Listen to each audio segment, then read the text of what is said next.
And Nigeria has a big share of 59,000. That is for 2022. That's 2022 alone. Yes, alone.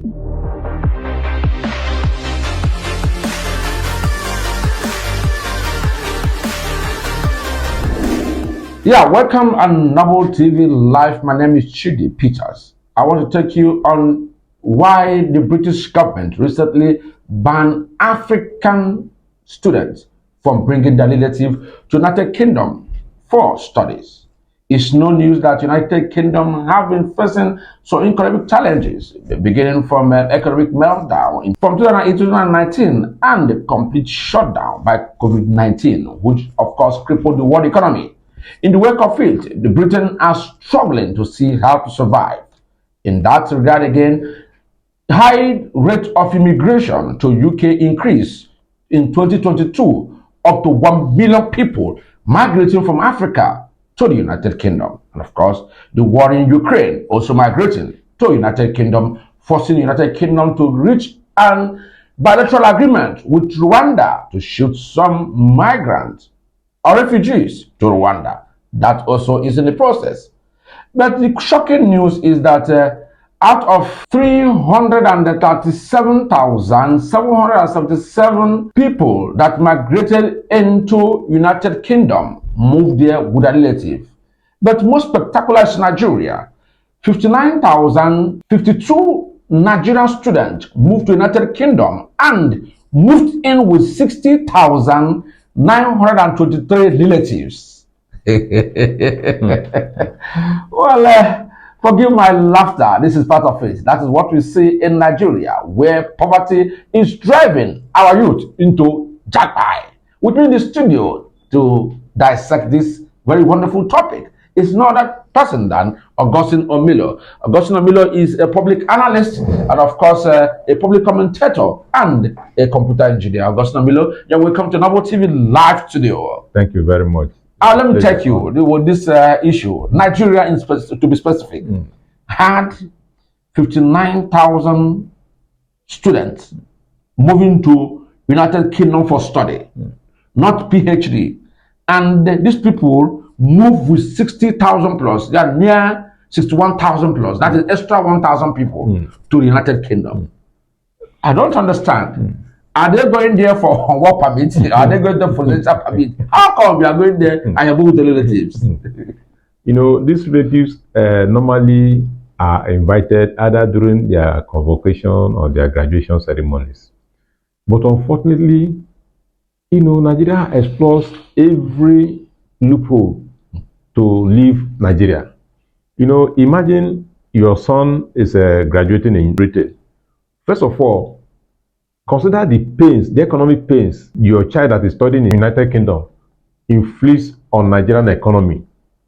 Now, upon all that, yes, your son is there now studying. When it is time for matriculation, you go there to visit, spend big money.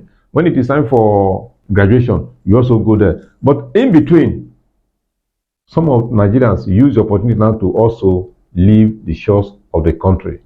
That is irresponsible act. Because, you know, this fight, there is a way they think of society should be organized. How do you send one child to UK? And now, before you know it, you are now bringing another 2, 3 to join. And these not are for study. Not for studies. These are illegal immigrants. And some of these people that are coming there now, some of them go there to consume nuisance, because if they are children or the young people that are supposed to be studying, they can even enroll into school. But you find these people going there to cause problems for the society there. Very unfortunate. Well, Omilo, I'm confused here because we are talking about 250-something thousand people from Africa moving to UK for study. And Nigeria has a big share of 59,000. That is for 2022. That's 2022 alone. Yes, alone. That means because the UK are talking about 1 million migrants, illegal migrants into the UK in 2022. From all over the world. From all over the world. Yes, and Nigeria is accounting for close to 100,000. Omilo, the level of jackpot is too much. And imagine how many countries are in Africa for only Nigeria now to account for that kind of number. Then you now begin to talk of other African countries, before you begin to talk about India and other, there are other countries in other continents that are even, some of them are not even as good as even those that are not economically viable. I'm surprised that Nigerians go to Sudan to study. Yes.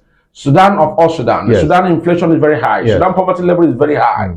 Sudan economic rising is very, very slow. Yes. And of course, you find Nigerian in their thousands now, because as at last time, Nigeria have literally more 5,000 people, and a lot of people are saying that still studied there. Yes. So how much more when they find themselves in the United Kingdom? UK, so yes. it's very, very, very sad. Very sad. Does it mean that our educational system is not working? There's not that way of describing it now, because you see, let me even tell you something, and it will shock you that maybe there are some universities in Nigeria, if you hold some qualification from also some universities in Nigeria, you can't even go there to teach. That is how bad it is. Not to talk of the qualifications we have now in the country.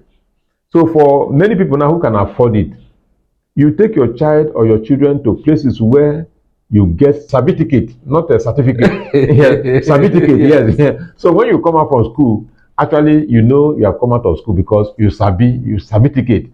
But in our own case, you just see certificates are littered all over the place without skill.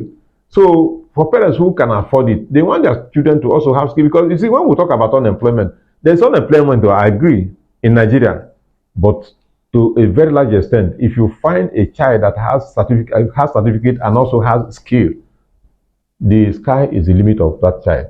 Honestly speaking, I have experienced it. Omilo, I'm still not comfortable. In all this ban on Nigeria, which you say that some of them go to constitute nuisance, what are the implications on our educational system? The implication on government? The implication of the youth? Because when you're talking about Nigeria moving in from here to UK for medical practices, are also subjected to some professional examination before they're allowed. Yes. So what are the implications on Nigerians and Nigeria as a country? First of all, on the economy, if you look at the crop of people now you have in the civil service, yes, it may not be all of them, but the older generation, very highly educated. Some of them studied in Britain, some of them studied in the US, and some of them studied in prime universities in this country at that time, in the 70s and some in the 80s. But today now, these people are gradually leaving civil service.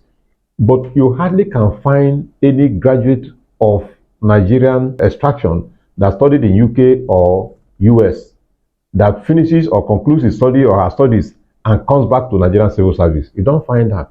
They are not very rare.